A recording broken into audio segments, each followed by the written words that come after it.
So hey guys, welcome back to another video. So guys, आज की video में हम बात करने वाले हैं बीसीए थर्ड सेमेस्टर के सब्जेक्ट बिजनेस इकोनॉमिक्स के इंपॉर्टेंट क्वेश्चंस के बारे में। सो हे गाइस, मेरा नाम है राजन पांडे और स्वागत है आप सभी का आईटी स्टेशन में। So without wasting any time चलिए वीडियो को स्टार्ट करते हैं।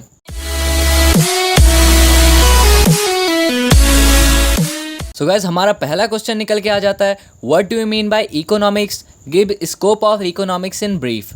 तो इकोनॉमिक्स क्या होता है और इकोनॉमिक्स के स्कोप के बारे में आपको ब्रीफली डिस्क्राइब करना रहेगा पहले क्वेश्चन में। एंड हमारा सेकंड क्वेश्चन निकल के आ जाता है, what do you understand bye scarcity and choices. तो स्कैरसिटी क्या होता है और चॉइसेस क्या होती हैं। स्कैरसिटी बेसिकली कमी होती है, अगर किसी चीज़ की शॉर्टेज पड़ती है तो हमारी स्कैरसिटी होती है, एंड स्कैरसिटी आने पे हम चॉइसेस का यूज़ करते हैं। हमारा थर्ड क्वेश्चन निकल के आ जाता है, discuss price elasticity of demand with suitable example. तो डिमांड के प्राइस इलास्टिसिटी के बारे में आपको एक एग्जाम्पल के साथ डिस्क्राइब करना रहेगा इस क्वेश्चन में, या फिर उसकी जगह पे आपको एक और क्वेश्चन पूछ सकता है जो कि है डिस्कस द प्राइस मैकेनिज्म। तो प्राइस मैकेनिज्म बेसिकली क्या होता है, इसका बेसिकली एक चार्ट बनता है एंड आपको डिस्क्राइब करना रहता है कि प्राइस मैकेनिज्म क्या होता है। एंड अब हम बात कर लेते हैं अपने फोर्थ क्वेश्चन की। तो हमारा फोर्थ क्वेश्चन निकल के आता है, explain the theory of production.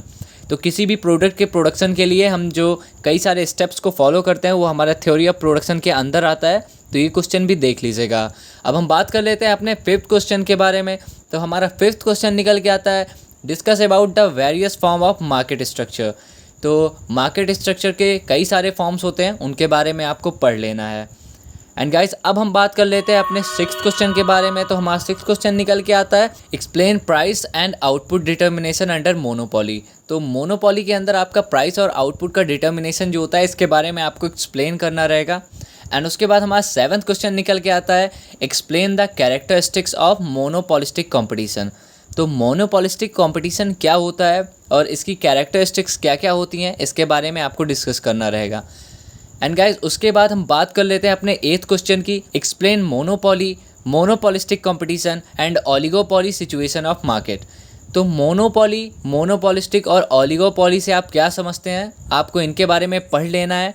And या फिर इसी क्वेश्चन में आपका एक क्वेश्चन और बन सकता है कि आपको इन तीनों के बीच का डिफरेंस पूछ ले कि मोनोपोली, मोनोपोलिस्टिक और ओलिगोपोली के बीच में डिफरेंस क्या क्या है।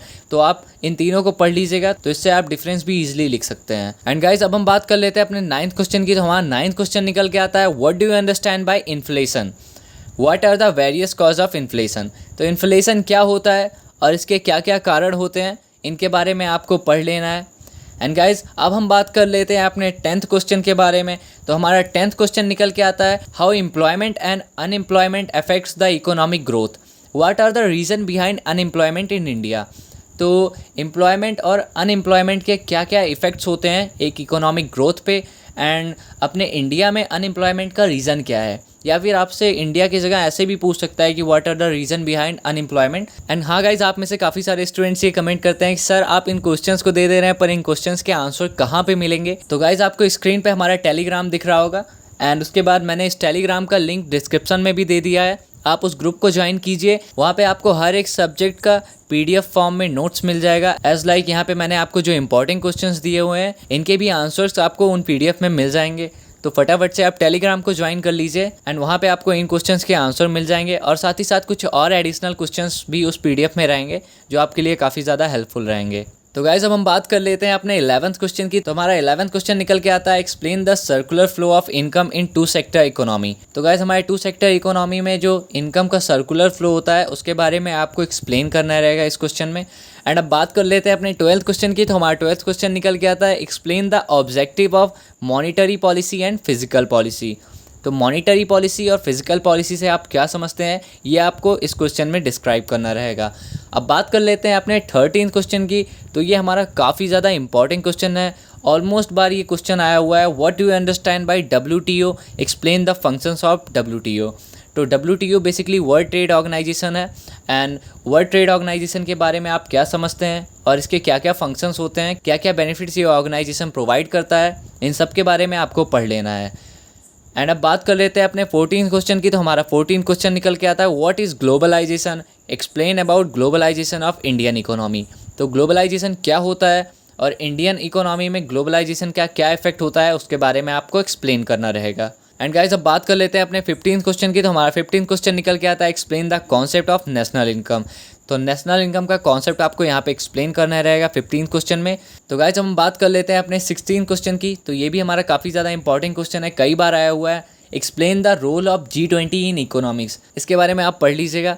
एंड अब हम बात करते हैं अपने 17 क्वेश्चन के बारे में। तो ये भी क्वेश्चन आया हुआ है काफ़ी बार, जो कि है हमारा what do you mean by MNCs। तो मल्टीनेशनल कॉरपोरेशन से आप क्या समझते हैं, आपको मल्टीनेशनल कॉरपोरेशन के बारे में पढ़ना रहेगा, तो इसके बारे में भी अच्छे से पढ़ लीजिएगा। अब बात कर लेते हैं अपने 18 क्वेश्चन की।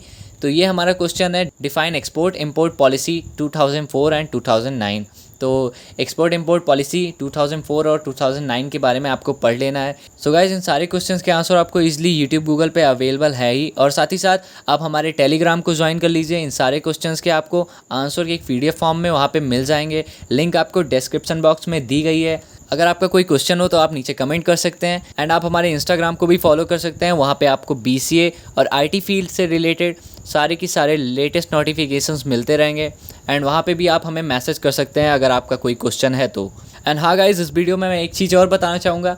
आप में से काफ़ी स्टूडेंट ये कमेंट करेंगे कि सर ये आगे ही वीडियोस कब आएंगी। तो गाइज इस मंथ में ही आपको सारी की सारी वीडियोस अवेलेबल हो जाएंगी, तो आप इस क्वेश्चन के लिए बिल्कुल भी निश्चिंत रहिए। एंड गाइज वीडियो अगर थोड़ी भी पसंद आई हो तो प्लीज़ वीडियो को एक लाइक करना, और ऐसी ही वीडियोज़ के लिए आप हमारे चैनल को सब्सक्राइब कर सकते हैं। तो मिलते हैं आपको नेक्स्ट वीडियो में, तब तक के लिए गुड बाय।